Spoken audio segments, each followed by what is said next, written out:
Mangwanani akanaka vana veZimbabwe. Ndinofara kusangana nemi zvekare. Nhasi musi wa3 May uri mugovera 2025. Zita rangu ndinonzi Comrade Tocha.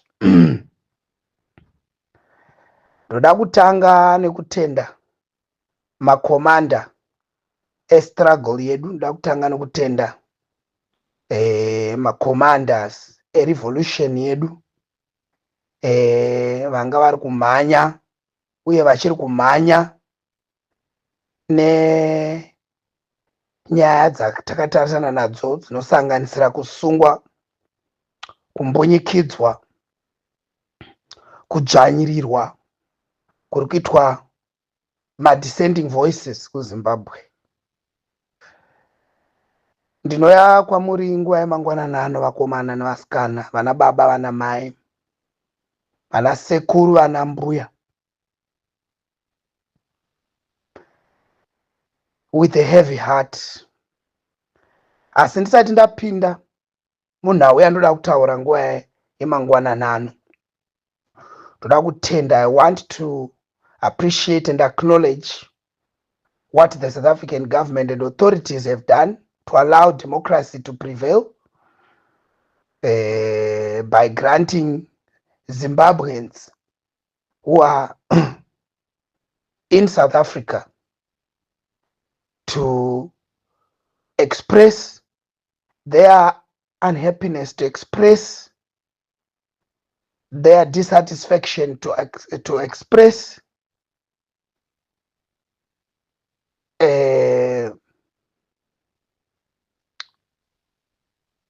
kugumbuka kwavakaita nemamiriro akaita zvinhu mukati menyika yeZimbabwe.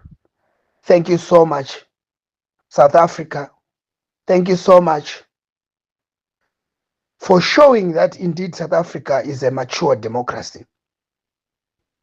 I'm sure so many other African countries will take a leaf from this.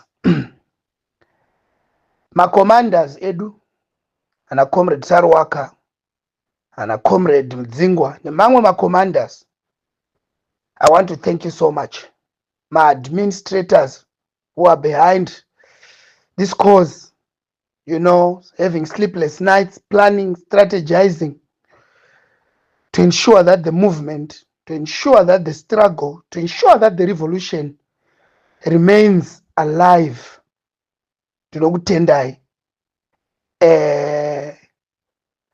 Vana vaMugabe, vana baba vangomo, ana General Tongogara, na General Mujuru, vana mai Mujuru, na vamwe vandisina kudoma nemazita pano, vakazonzi ma-nationalists, ma-revolutionaries, nokuti vakamira kuti nyika yeZimbabwe isununguke, kuti vana veZimbabwe vave nekuzvitonga kuzere, kuti vana veZimbabwe vabve muutapwa hwaIan Smith. Dana vakanga varume havasina kumira nevakadzi ava, vakahya Smith nezvombo zvose zvaanga ainazvo, nestate craft yaanga ainayo, and all the ammunition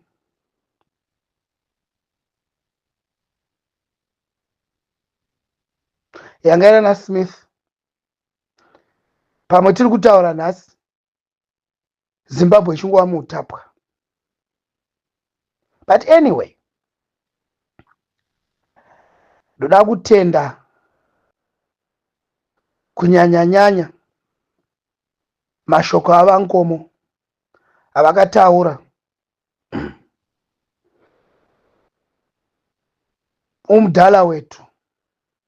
And those words should, even up to today, resonate with us, the young people. baba vangoma vakati Zimbabwe will not die. I quote, its young people who will save it. Zimbabwe haizofi, vechidiki vachasimuka kuti irambe ichirarama. Nhai vana veZimbabwe, ndoda kukubvunzai zuva ranhasi. Muri kuramba mose makapinda murukodoya, muri kuramba mose muchiti you are not going to stand up against Mnangagwa nezvigananda. You are not going to stand up against tyranny because munotya kufa kana kuti munotya kusungwa. Kana dai macomrades akasunungura Zimbabwe akatya kusungwa kana kuti akatya kufa, nhasi tingadai tiri kupi? Emerson Mnangagwa nezvigananda neregime, they know very well that you cannot stop an idea whose time has come. All they are trying to do is just trying to scare you. But listen, comrades, listen, ladies and gentlemen, whether you fear Emerson Mnangagwa or not, nesituation yatakatarisana nayo munyika yeZimbabwe yatiri kutaura nezvayo zuva nezuva, iri kutaurwa nezvayo zuva nezuva, yatiri kuona tose and the world at large. Uchangorwara kupinda muchipatara musina mushonga ugongonofa still. Zvikoro zvakuvhurwa izvozvi hauna kana cent kuti vana vako vaende kuchikoro. Makawanda muri muSouth Africa because you think it's better to be here in South Africa and not to be back home. But chokwadi chaunoziva iwe ndechokuti hapana chiri kumboitika muSouth Africa macho. It's all hand to mouth.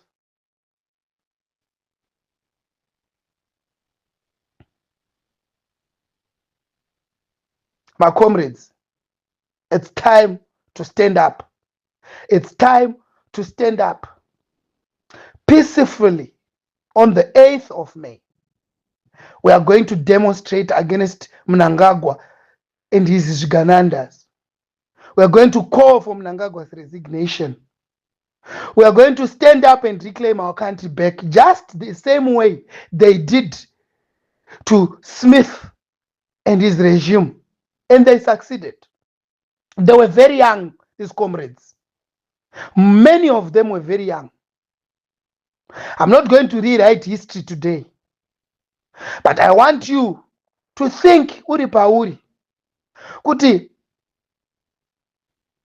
mangwana vachakutarisa vana vako nevazukuru vako vachati kudini? Takakona kusumuka kuna wainzi wiki nochivhayo wanga asingatokwani svutu yokupfeka nokukora nemari yenyika, vanhu vachitambura. Iko zvino vana vangani vasiri kuenda kuzvikoro? Sera nezuro weird May Day, ndavapi vashandi vakacelebrate kuti they are working in Zimbabwe and they are earning a meaningful wage or salary?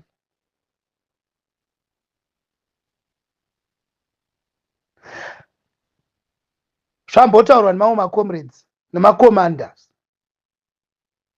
My lecturers kuma universities, they've downed tools. We are known to be an educated lot, probably among the top 5 educated countries in Africa. And these same lecturers are saying, no, we can't do this anymore. Because they are earning only $250. And someone in his right senses thinks, mungavagona here vana Mnangagwa. Vanokonekwa kuti ndivana Mwari.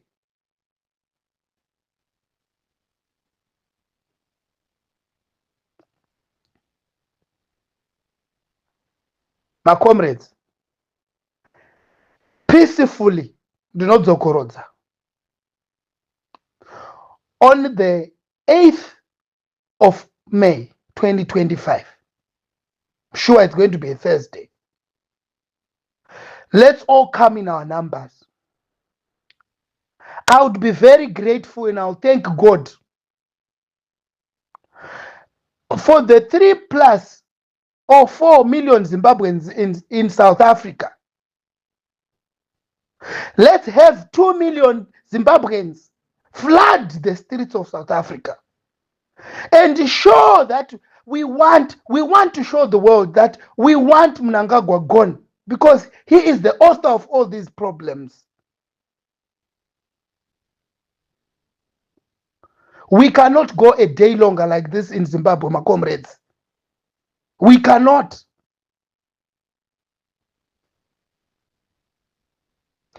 Mangwana izuva rekunonyengetera Mwari. God is the ultimate.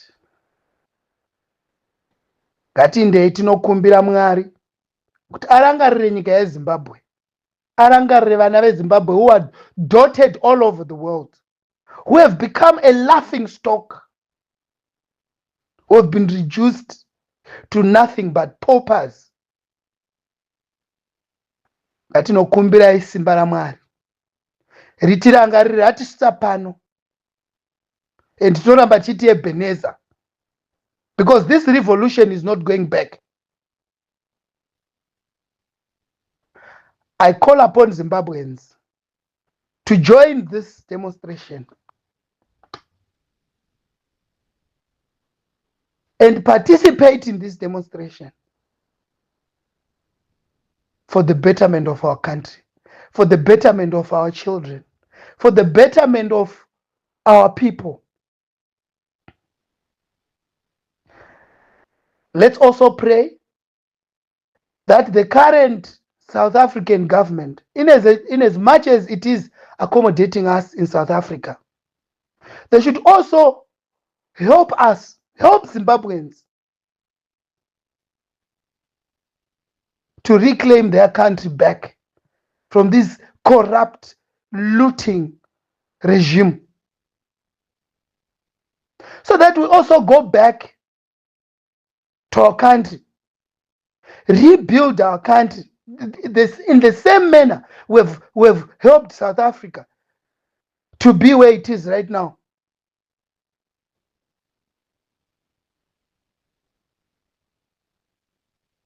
The human resource that we have put in South Africa, and we love South Africa. President Ramaphosa, I call upon you, Your Excellency, to feel for Zimbabweans. They need to go back. They need to be with their wives and their husbands and their children. They also need to be, as the old saying goes, home is best. They want to be back home, but they can't go home. There are no hospitals there. There are no roads. There are no schools. There's no food.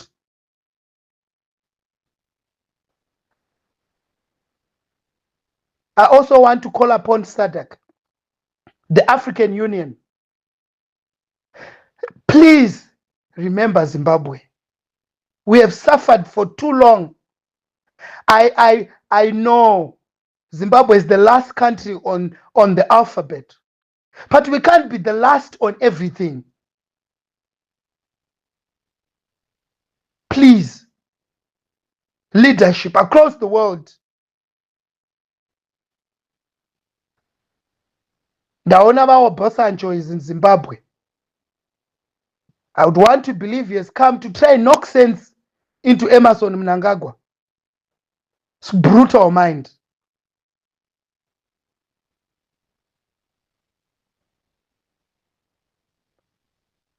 Zimbabweans, this is a call to action. Let's come together. Let's be united. Let's show the world that we are exactly what they know us to be. We want to reclaim our breadbasket status.